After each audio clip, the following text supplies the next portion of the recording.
जय हिंद साथियों। स्वागत है आप सभी का आज की इस क्लास में। आज की इस क्लास में हम नया पाठ पढ़ेंगे। इसका नाम है मुहावरा एवं लोकोक्तियाँ। ठीक है। इससे पहले की क्लास में मैंने हिंदी साहित्य के 2 पाठ पूरे करा दिए जो कि हमारे वर्ग 2 के लिए इम्पोर्टेंट है। ठीक है, तो पहले आप उन वीडियो को जाके पढ़ें, उसके बाद इस क्लास को आप आगे कंटिन्यू करें। तो चलिए हम क्लास को स्टार्ट करते हैं। सबसे पहले हम जानते हैं इसमें कि मुहावरा क्या होता है। तो मुहावरा है क्या? यह एक अरबी भाषा का शब्द है जिसका अर्थ क्या होता है? बातचीत करना या फिर अभ्यास करना। सामान्यतः मुहावरा एक अरबी भाषा का शब्द है जो कि अपने अर्थ को जब व्यक्त करता है तो उसमें अर्थ क्या निकलता है? बातचीत करना या फिर उसका अभ्यास करना। आगे है इसमें अरबी का जो मुहावरा शब्द है, जिसे अपन क्या बोलते थे अरबी में पहले? मुहावर। बाद में यही शब्द उर्दू में जाके क्या हो गया? मुहाविरा। और जैसे ही ये शब्द धीरे धीरे हिंदी भाषा में आने लगा तो इसका नाम क्या पड़ने गया?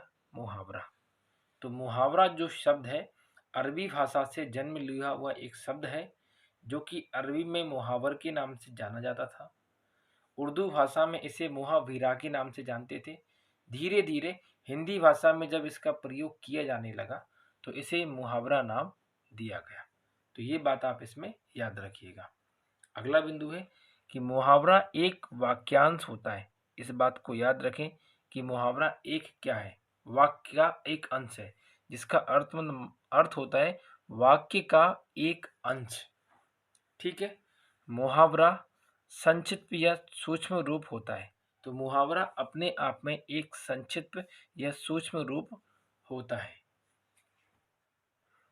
अगला बिंदु है इसमें कि मुहावरा छोटे वाक्यांश का बड़ा अर्थ व भाव प्रकट करने में क्या होता है? समर्थ होता है। मतलब जब भी हम किसी मुहावरे की बात करते हैं जो कि एक छोटे और संक्षिप्त रूप में लिखा गया है तो कई बार क्या होता है उस छोटे और संक्षिप्त रूप को हम बड़े अर्थ में और बड़े बड़े जो भाव प्रकट होते हैं उनको व्यक्त करने में भी हम इसका प्रयोग करते हैं। ठीक है। अब हम इसमें जानते हैं कि लोकोक्ति क्या होती है। तो लोकोक्ति यह एक हिंदी भाषा का शब्द है। जैसे कि हमने जाना मुहावरा किस भाषा का था? अरबी भाषा का शब्द। तो लोकोक्ति किसका है? हिंदी भाषा का शब्द, जिसका मतलब क्या होता है? लोक मतलब लोगों, उक्ति माने होता है कथन या कही हुई बातें। तो लोगों के द्वारा कही हुई बातें क्या कहलाती हैं? लोकोक्तियां कहलाती हैं। आगे यह एक क्या होता है? वाक्य होता है। पीछे मैंने पढ़ाया था अभी थोड़ी देर पहले, मुहावरा एक वाक्यांश होता है जबकि लोकोक्ति एक वाक्य होती है। ठीक है। आगे है इसमें इसके प्रयोग से भाषा के अर्थ व भाव का स्पष्टीकरण हो जाता है। किसके अर्थ से होता है ये सब? लोकोक्ति के अर्थ से हो जाता है। अगला बिंदु है कि लेखक के उचित भावों को व्यक्त करने के लिए हम इनका क्या करते हैं? प्रयोग करते हैं। यदि किसी लेखक के मन में कोई विचार या भाव उत्पन्न हो रहा है तो उसको व्यक्त करने हेतु हम किसका प्रयोग करते हैं? लोकोक्तियों का प्रयोग करते हैं। ठीक है। अगला है लोकोक्ति क्या होती है या फिर लोकोक्ति का ही एक और नाम क्या होता है? कहावत। हम लोकोक्तियों को कहावत के नाम से भी जानते हैं। अगला बिंदु है इसमें लोकोक्ति विस्तार होती है। पीछे मैंने पढ़ाया था आपको मुहावरा सूक्ष्म रूप में होता है जबकि लोकोक्ति कैसे हो गई? विस्तार रूप में होती है। ठीक है। यह पूर्णतः स्वतंत्र होती है। कौन? लोकोक्ति। जबकि हम बात करें मुहावरे की तो मुहावरा स्वतंत्र नहीं होता है क्योंकि वो वाक्यांश में पिरा हुआ होता है और वाक्यांश से जुड़ा होता है। तो मुहावरा किसी भी वाक्य का एक छोटा सा अंश होता है जो कि उस वाक्य से स्वतंत्र नहीं होता है। जबकि हम बात करते हैं लोकोक्ति की, यह पूर्णतया क्या होती है? स्वतंत्र होती है। ऐसा इसलिए हो पाता है क्योंकि जितनी भी लोकोक्तियाँ होती हैं वह अपने आप में क्या होती है? वाक्य होती है और वाक्य अपने आप में कैसा होता है? सदैव स्वतंत्र होता है। आगे है कि यह पूर्णतया स्वतंत्र होती है, जो एक संपूर्ण वाक्य का निर्माण करती है। यहाँ पे आप लिखेंगे संपूर्ण वाक्य का निर्माण करती है। तो इस बात को आप इसमें याद रखिएगा। अब हम इसमें आगे महत्वपूर्ण मुहावरों के बारे में चर्चा करते हैं। तो सबसे पहले आज हम इसमें छोटा आ वर्ण से जितने भी मुहावरे बनते हैं उनके बारे में परिचर्चा करेंगे, क्योंकि ये बहुत ज़्यादा है संख्या में। इन्हें एक एक करके हमें सारे के सारे पढ़ना होंगे। तो प्रतिदिन हम वर्णमाला के जो क्रम है उसके अनुसार अलग अलग जो मुहावरे हैं और कहावतें, उनको हम डेली क्लास के अकॉर्डिंग पढ़ते चलेंगे, और साथ में थोड़ा वो सिलेबस है उसको भी हम आगे बढ़ाते चलेंगे। ठीक है। तो पहला मुहावरा है अक्ल के घोड़े दौड़ाना। इसका अर्थ क्या होता है? इसका अर्थ हमें याद रखना है कि अनेक युक्तियां लगाना। इनको बार बार अभ्यास करके ही हमें याद करना है। ठीक है। दूसरा है अक्ल पर पत्थर पड़ना। तो इसका मतलब होता है बुद्धि ना आना। तीसरा है अक्ल के पीछे लठ लिए फिरना। इसका अर्थ होता है मूर्खतापूर्ण काम करना। नेक्स्ट है अंधे की लकड़ी। तो इसका मतलब होता है एकमात्र आश्रय या एकमात्र सहारा, जो कि बूढ़े माँ बाप का होता है। ठीक है। अगला है अगर मगर करना।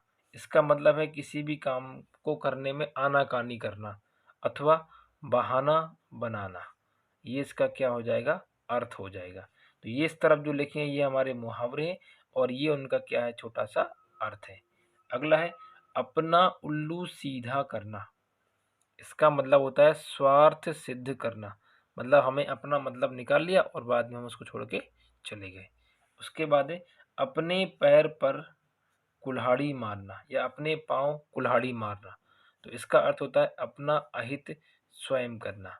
अपने हाथों से अपना ही कोई बुरा काम कर लेना, अहित कर लेना, चोट पहुंचा लेना। ठीक है। अगला है अपने मुंह मियाँ मिट्ठू बनना। इसका मतलब होता है कि अपनी प्रशंसा स्वयं करना। नेक्स्ट है अपनी करनी पार उतरनी। इसका मतलब होता है हम जैसे कर्म कर रहे हैं उस कर्म के आधार पर हम अपने फल को भोग रहे हैं। तो अपने कर्मों का फल भोगना ये क्या कहलाता है? अपनी करनी पार उतरनी कहलाता है। अगला मुहावरा है आटे दाल का भाव मालूम होना। इसका मतलब है कि घर में जब आवश्यकता पड़ गई और आप बाजार सामान लेने गए हैं तो आपको उन सब चीज़ों का जो भाव होगा वो मालूम चल जाएगा। नहीं तो जब हम छोटे होते हैं और जब हम पैसे नहीं कमाते हैं तो ये सब काम कौन करता है? हमारे माता पिता करते हैं।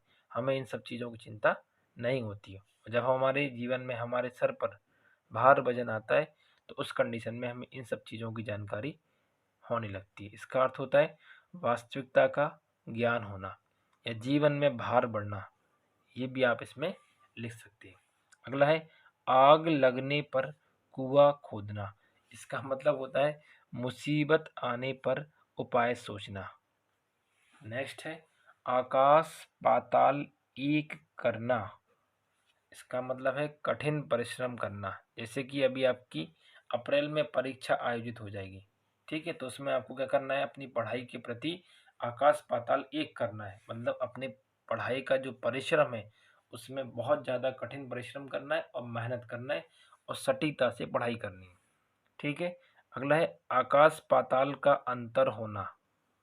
इसका मतलब होता है दो बातों में काफ़ी फर्क होना। ठीक है। नेक्स्ट है आड़े हाथों लेना।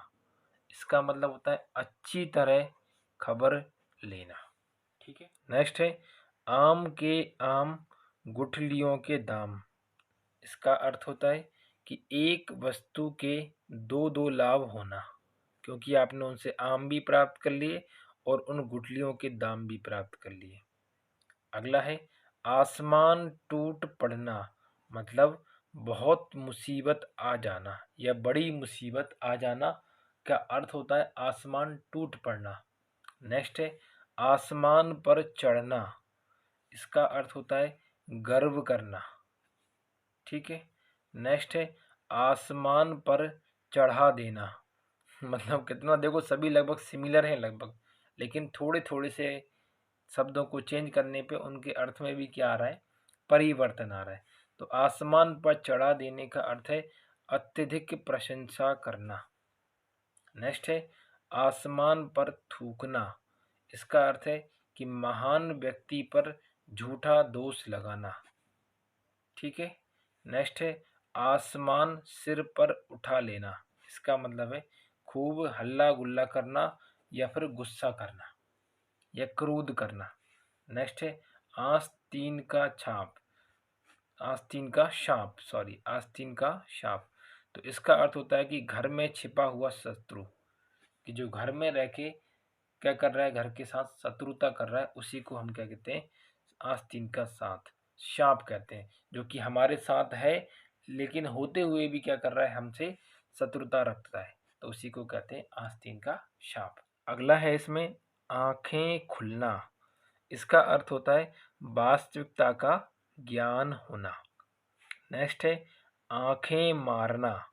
इसका अर्थ है किसी रहस्य का इशारा करना। कोई आपके पास मन में कोई बात है, उस बात को लेके इशारा करना का अर्थ क्या होता है, आंखें मारना। अगला है आंखें चार होना। तो दो व्यक्तियों की आंखों का परस्पर मिलना क्या कहलाता है, आंखों का चार होना। अगला है आंखें दिखाना। इसका अर्थ है धमकाना। सामान्यतः माता पिता बच्चों को आंखें दिखाते हैं चार लोगों के सामने, क्योंकि मुंह से कुछ बोलते नहीं है। ठीक है, तो आंखें दिखा के हमें क्या कर देते हैं, धमका देते हैं वहीं के वहीं, और हम चुपचाप डर के उस काम को करना वहीं पे बंद कर देते हैं। नेक्स्ट है आंखें फेर लेना। इसका मतलब है संबंध तोड़ देना। ठीक है। नेक्स्ट है आंखें बदल जाना। इसका मतलब है स्नेह में अंतर आना, कि छोटे भाई को देखकर बड़े भाई के प्रति माता पिता की जो आंखें हैं वो बदल गई। तो मतलब छोटे भाई को ज़्यादा प्रेम करती है और बड़े भाई को कम प्रेम। तो इसका मतलब होता है कि स्नेह में अंतर आना। अगला है आंखों में धूल झोंकना। इसका अर्थ है धोखा देना। नेक्स्ट है आंखों में खून उतर आना, मतलब अत्यंत क्रोधित होना, आंख आग बबूला होना। इसका मतलब भी क्या होता है, अत्यंत क्रोधित होना। नेक्स्ट है आंखों से गिरना। इसका मतलब है मान प्रतिष्ठा समाप्त हो जाना। ठीक है। अगला है आंखों में खटकना। इसका अर्थ होता है बुरा लगना। इसके बाद है आंखों पर बैठाना, अर्थात अत्यंत सत्कार करना, जी हजूरी करना। ठीक है, उसी को बोलते हैं आंखों पर बैठाना या फिर पलकों पर बैठाना। ठीक है। आंखों में चर्बी आना। इसका मतलब होता है घमंडी होना। नेक्स्ट है आंख का पानी ढल जाना, अर्थात लज्जित रहित होना। मतलब कोई बात कहने पर भी लज्जित महसूस ना करना क्या कहलाता है, आंख का पानी ढल जाना कहलाता है। आगे है आंखें सेकना। इसका अर्थ है किसी की सुंदरता देख आंखें जुड़ाना या आंखों को जोड़ना। अगला होगा आंख आना। यह क्या होती है, एक प्रकार की बीमारी का होना क्या कहलाता है, हमारा आंख आना कहलाता है। अगला लिखा हुआ है आँच ना आने देना। इसका मतलब अहित ना होने देना। ठीक है। अगला है इसमें अंधे के हाथ बटेर लगना, मतलब बहुत बहुमूल्य वस्तु मिल जाना, उसको बोलते हैं अपन अंधे के हाथ बटेर लगना। अयोग्य व्यक्ति को बिना मेहनत के या बिना किसी प्रयास के अच्छी वस्तु का मिलना क्या कहलाता है, अंधे के हाथ बटेर लगना होता है। ये वैसा ही होता है जैसे हम परीक्षा देने जाते हैं, जो लोग तैयारी करके नहीं जाते हैं और तुक्का लगा के आते हैं, तो उनका क्या है, वो उस चीज़ के लिए योग्य तो है नहीं है, क्योंकि उन्होंने उस चीज़ के लिए प्रयास नहीं किया, मेहनत नहीं की। तो उनको क्या हो गया, बिना प्रयास के क्या हो गया, अच्छी वस्तु प्राप्त हो गई या अच्छी सफलता प्राप्त होगी। अगला है अपना सा मुंह लेकर रह जाना। इसका मतलब है असफलता से लज्जित होना। ठीक है। नेक्स्ट है आधा तीतर आधा बटेर, अर्थात अनमेल मिश्रण। दो चीज़ों का जो मिश्रण है वह कैसा है, अनमेल है, उसको अपन क्या कहते हैं, आधा तीतर आधा बटेर के नाम से जानते हैं। अगला मुहावरा है, आ बैल मुझे मार। अरे ये तो बड़ा खतरनाक है, जानबूझकर अपने गले मुसीबत लगाना, इसका मतलब होता है आ बैल मुझे मार। अगला है आंचल पकड़ना, इसका मतलब होता है सहारा लेना।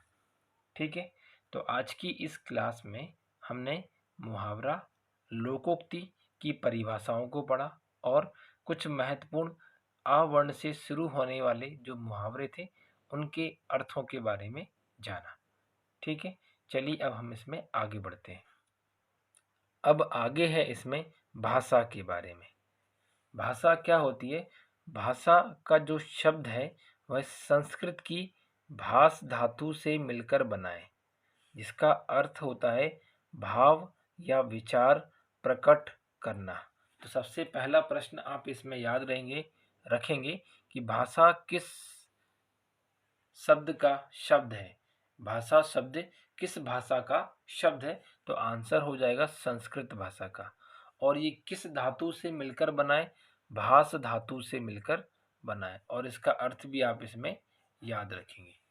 आगे है कि हमारे मन में उत्पन्न होने वाले भावों और विचारों को हम जिस माध्यम या साधन से प्रकट करते हैं उसे ही हम क्या कहते हैं?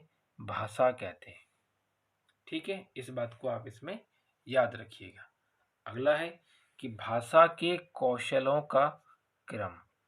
ये क्या होता है कि जब कोई बच्चा जन्म लेता है तो जन्म लेने के बाद में वह भाषा को सीखने के जो कौशल होते हैं उनको किस प्रकार से ग्रहण करता है। तो सबसे पहले वह जिस वातावरण में रहता है उनके आसपास की बातों को सबसे पहले क्या करता है, वो सुनता है।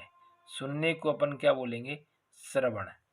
जब वो चीज़ों को सुनने लगता है तो धीरे धीरे उन्हीं चीज़ों को दोहराने का प्रयास करता है, जिसको अपन क्या कहते हैं? बोलना या वाचन।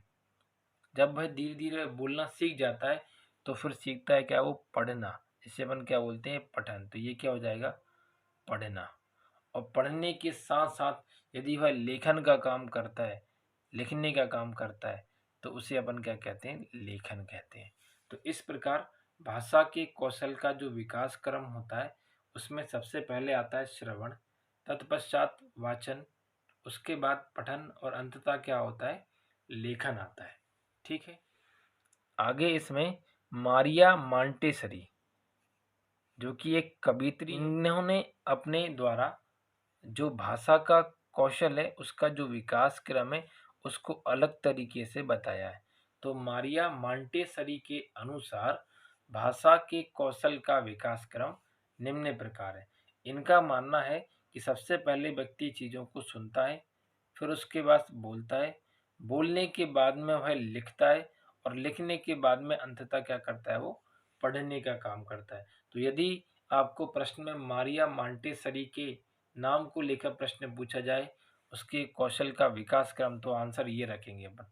और यदि इनका नाम नहीं लिखा है तो ये वाला चीज़ इधर आएगा और ये वाला यहाँ जाएगा, जो कि हमने ऊपर पीछे थोड़ी देर पहले भी इसी को पढ़ा था।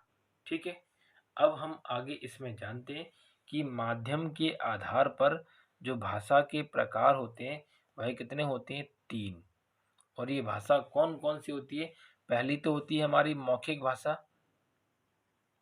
दूसरी जो भाषा इसमें आती है वह कौन सी होती है? लिखित भाषा। और तीसरी और आखिरी भाषा होती है सांकेतिक भाषा, जो कि सबसे ज़्यादा कठिन होती है। सबसे पहले जानते हैं हम इसमें कि मौखिक भाषा क्या होती है। तो जब हम कभी भी अपने विचारों का आदान प्रदान बोलकर और सामने वाला जो व्यक्ति है इन विचारों का आदान प्रदान सुनकर ग्रहण करता है, तो उस स्थिति में जिस भाषा की हम बात कर रहे हैं वो कौन सी होती है? मौखिक भाषा। जैसे अभी आप पढ़ रहे हो और मैं आपको पढ़ा रहा हूँ, तो मैं क्या कर रहा हूँ? बोल रहा हूँ और आप मेरे द्वारा बोले गए कथनों को सुनकर क्या कर रहे हो? ग्रहण कर रहे हो। तो आपके और मेरे बीच में भाषा का जो माध्यम है वह क्या है? मौखिक भाषा। जैसे संगीत सुनना, गाने सुनना। आपस में बातचीत करना, किसी नेता के द्वारा भाषण देना, टीवी पर समाचार सुनना इत्यादि। ये सब क्या कहलाती है? हमारी मौखिक भाषा के उदाहरण कहलाते हैं। आगे है इसमें लिखित भाषा।